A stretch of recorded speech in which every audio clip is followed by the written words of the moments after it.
There are moments in life when things don't go the way we planned. People let us down, doors close unexpectedly, and we face disappointments that shake us to the core.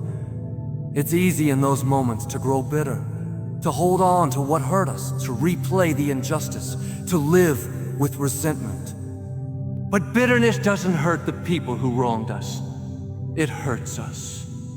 It poisons our peace, drains our energy, and blocks our blessings. I want to remind you today, you have a choice. You can either let the bitterness take root, or you can say, no, I'm not going to let what they did define my future. I'm not going to let that disappointment stop my destiny. I refuse to be bitter. I choose to be better. You may not have been able to control what happened to you, but you do control what happens in you. You can't change what they did, but you can change how you respond. And when you decide to let go, to forgive, to move forward, that's when God begins to work in your favor. That's when He'll turn what was meant for harm into something good. Life is full of moments that don't go the way we hoped. You give your best, you stay loyal, you pour your heart into something or someone, and yet it doesn't work out. People you trusted turn their backs. Opportunities slip through your finger. Prayers seem unanswered. It's in those moments that bitterness tries to take root. That quiet voice whispers, after everything you did, this is how it ends? And if you're not careful, that seed of bitterness can grow into a tree that overshadows your joy, your peace, and your purpose. But here's the truth. You can't control everything that happens to you. You can't control who stays, who leaves, who supports you, or who misunderstands you. You can't control every outcome, every decision, every turn life takes. Yet, what you can control is choose what happens. But you can choose what happens in you. When you let go of what you can't control, you're not giving up. You're growing up. You're saying to God, I trust you more than I trust my understanding. I don't have to know all the answers because I know you're still in control. That's what faith really is. Surrendering the illusion of control and believing that God is working behind the scenes, even when life doesn't make sense.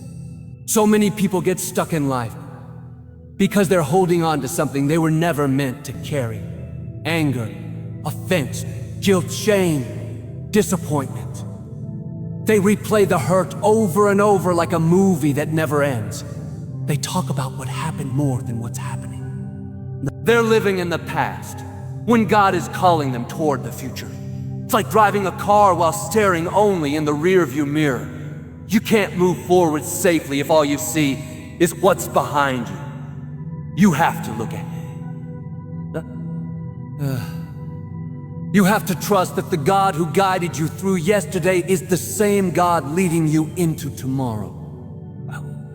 When you refuse to let go, you're not punishing the person who hurt you. You're giving energy to something that no longer deserves your attention. Bitterness is like drinking poison and expecting someone else to suffer. But when you release it, when you say, I'm giving this over to you, you're setting yourself free. Maybe you were betrayed.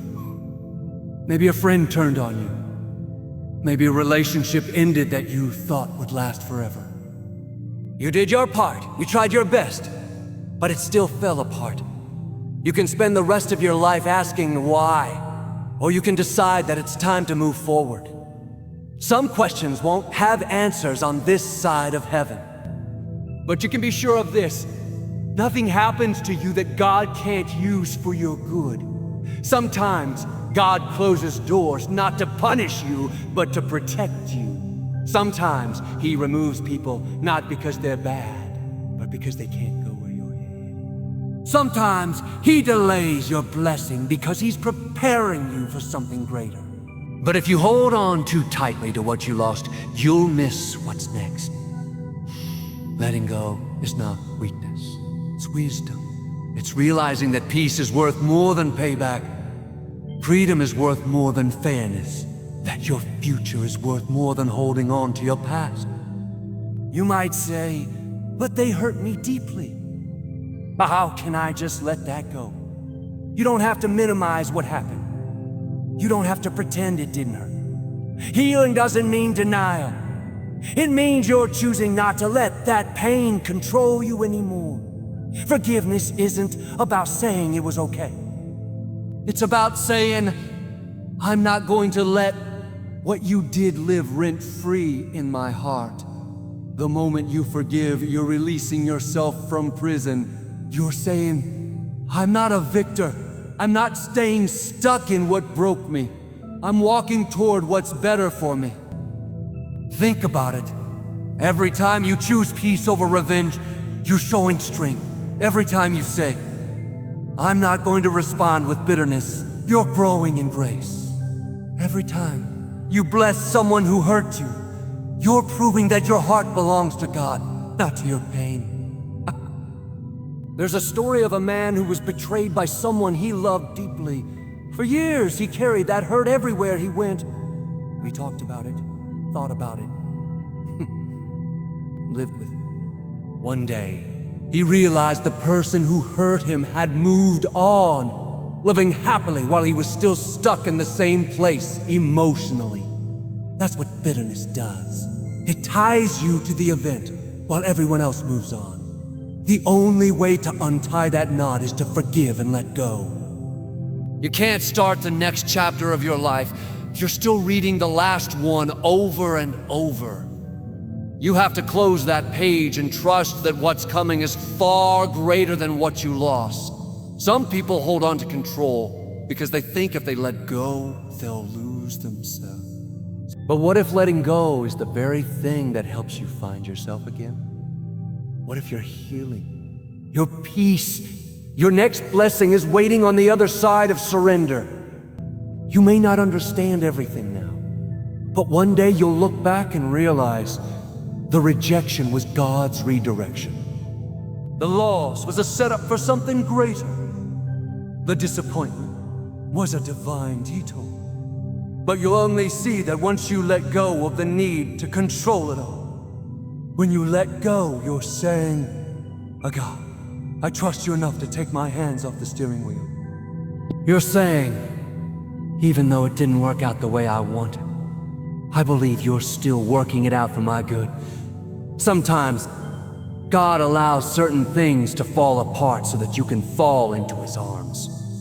He knows how to take the broken pieces and form something beautiful. But if you're still holding on to the fragments, He can't fill your hands with the new. It's not your job to figure out how justice will come. It's not your job to make people see what they did wrong. God says, vengeance is mine. He knows how to make things right in ways you never could. He knows how to restore what was lost and repay what was taken. Your job is to keep your heart clean, your spirit free, and your focus forward. Bitterness binds you to the past. Letting go opens the door to the future. Key can't have both peace and payback. You have to choose one. Think of it this way. If your hands are full of anger, there's no room to receive blessing. If your heart is full of resentment, there's no space for joy.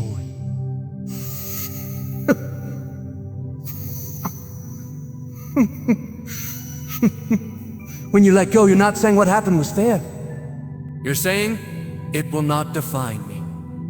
You're saying, I'm not going to let that situation steal one more day of my peace.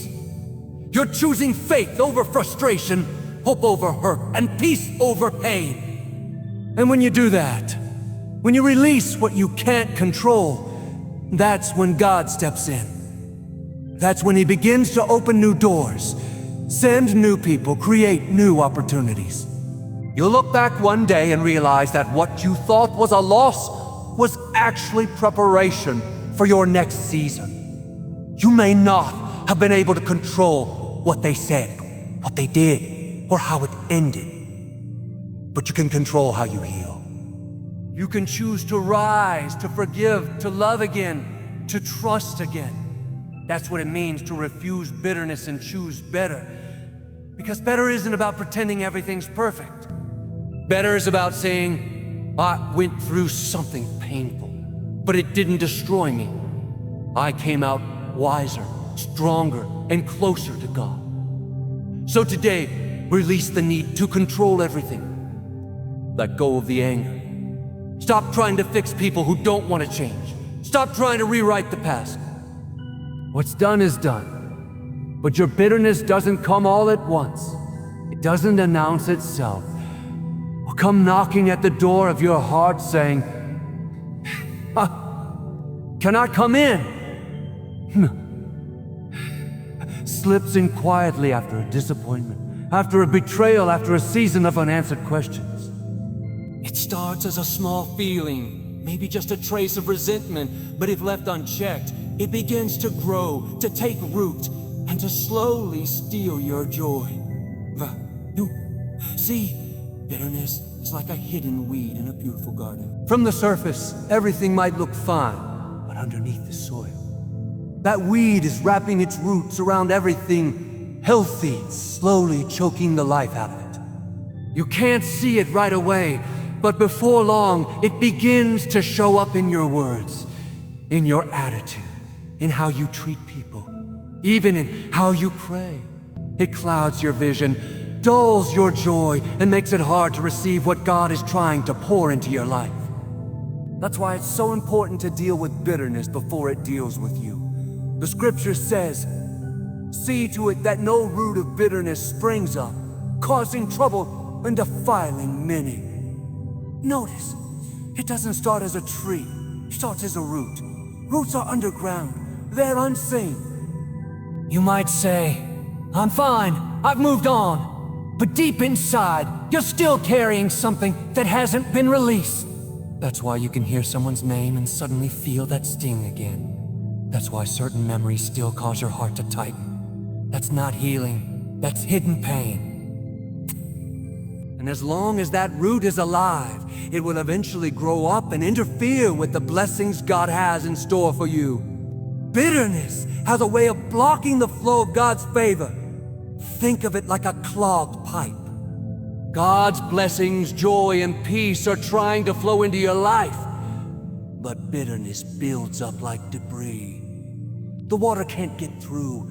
You're praying, but deep down, something's still clogging your spiritual flow. That's why you can't fully enjoy new blessing. Because your heart is still crowded with old pain. Letting go doesn't mean that what happened was right. It doesn't mean that the people who hurt you deserve forgiveness. It means you deserve peace. Forgiveness is not about setting them free. It's about setting yourself free. It's about saying, God, I trust you more than I trust my anger.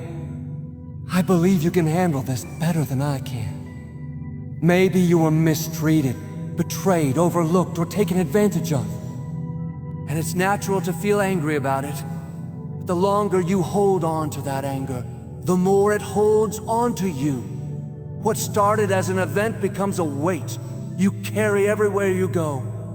It follows you into new relationships, new opportunities, and even new seasons. And here's the danger. Bitterness always travels with company. It brings discouragement, doubt, and negativity. Along with it, it doesn't just hurt one area. It starts affecting everything. When you carry bitterness, your hands aren't free to receive what's next. God wants to give you something new. New peace, new love, new opportunity. But your hands are still full of the old. He's saying, if you'll let that go, I'll put something greater in its place. But you can't grab hold of tomorrow if you're still clutching the pain of yesterday. Think about how often bitterness steals moments that should have been beautiful. You're blessed with a new job, but you can't enjoy it because you're still thinking about the old one that didn't work out. You're in a new relationship, but the bitterness from the last one keeps you guarded and distant. God brings new joy, but you can't embrace it The past keeps whispering, don't trust again. That's the enemy's strategy. He doesn't have to destroy your blessings if he can destroy your peace. If he can make you live from a place of resentment, you'll be so distracted by the hurt that you'll overlook the healing right in front of you. The truth is, bitterness and blessing can't coexist. You can't carry both at the same time. One will always drive the other out. You have to make a decision. Do I want to hold on to what hurt me? Or do I want to step into what can heal me? Sometimes we think if we let go of bitterness, we're letting the other person win. But you're not letting them win. You're letting God win. You're saying, I'm done fighting battles that belong to you. God says in His word, vengeance is mine, I will repay. He's your vindicator. He saw every tear, every injustice, every wrong done against you. He's not ignoring it, He's storing it. And when the time is right, He'll settle the score. But as long as you're trying to play His role, you're delaying your own healing. When you forgive, you're not saying what they did was okay. You're saying, I'm not going to let this poison me anymore. You're not giving them power. You're taking it back. Forgiveness doesn't make you weak. It makes you strong enough to let God handle what you can't. Maybe you've been carrying bitterness for years. Maybe someone hurt you deeply, and it's become part of your story. But you don't have to live there anymore. You can make a new decision today to stop rehearsing the pain and start releasing it. Every time you think, instead of replaying it, release it. Say, God, you saw what happened. You know what they did. I'm giving this to you. Heal my heart. Every time you choose peace over payback, heaven takes notice. Every time you respond with grace instead of anger, you're proving that your faith is bigger than your feelings.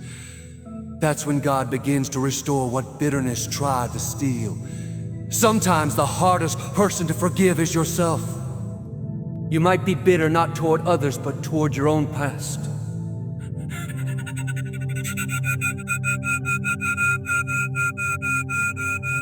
Decisions you made, opportunities you missed, seasons you mishandled. But hear this, if God has forgiven you, it's time to forgive yourself. Stop carrying guilt that grace has already covered. Bitterness toward yourself can be just as toxic as bitterness toward others.